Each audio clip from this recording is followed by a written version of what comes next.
A new assessment of President Obama's budget says that the White House underestimates future budget deficits by more than $2 trillion over the upcoming decade.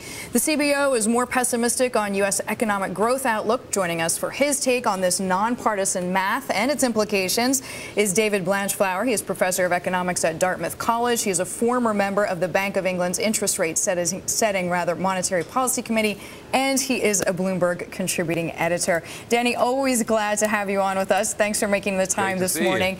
Now, your research is known for being a little left of center. We've spoken a lot about stimulus and spending, but does this potential $2.3 trillion gap even challenge you to think that deficit reduction should be moved up on this economic priority list to number one? What's this left of center stuff? Come on, Danny. I'm the data guy. I think actually what we're seeing here is an illustration of how hard it is to forecast in this current scenario, if you like. So the question is, what's going to happen to growth down the road? And that really matters. And obviously, what's happened this week is a real challenge. We've seen Japan, we've seen earthquakes and tsunamis, we've seen Libya, we've seen a spike in the price of oil. So the growth assumptions are going to make a huge difference to the deficit. And what happens is we're really bad at forecasting how good things are in good times. So this is about how hard it is to forecast, and the world economy is being hit by a whole series of shocks, and that makes it really hard. It depends on what assumptions you make. But once you have the data, once you have the numbers, it's too late to do anything, right?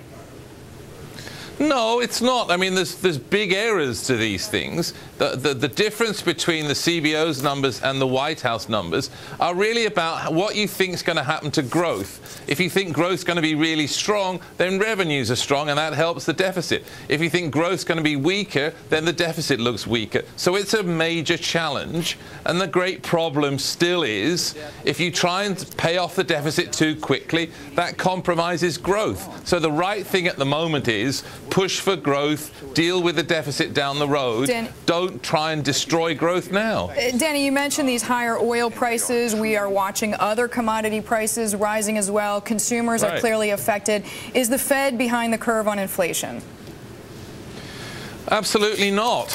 What the Fed has to do is it has to conduct monetary policy by looking forwards, not looking backwards. So when an oil shock comes, there's two things that happen. Short-term spike, and that's the problem in inflation terms. But then the problem is it compromises growth. People spend more money on oil and less on other things. So the problem for the central bank is you've got to look through the short-run inflation and keep going. As I've said on many occasions on this program, I think Bernanke has saved the world.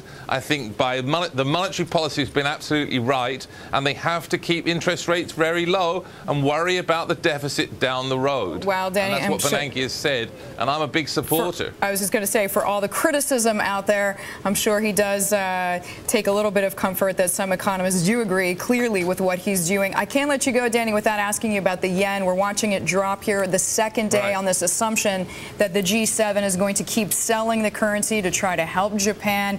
Is that assumption true? I mean, is that the right thing to do if it's true in your view? Well, yeah. Well, I think it's the right thing to do. I think that actually the fact that the G7 could act together again was a surprise to the world. It's a good thing to happen. What happened in 2008 and 9, they did it, and that consensus broke down. So I think it's really very good to show that they're on top of things, because I think this is a really major cataclysmic blow to the world economy. You've got to make sure that Japan, third biggest economy in the world, is going to be able to survive through this, because it has big repercussions on everywhere else. So the fact that the G7 is prepared to act, keep the yen down, and keep an eye on things, I think is really important for the world economy. Good news. Good news. We'll leave it on that bright note. Danny, thanks very much. Danny Blanchflower joining us there. He is a professor of economics at Dartmouth College, and he is a former member of the Bank of England's interest rate setting monetary policy committee.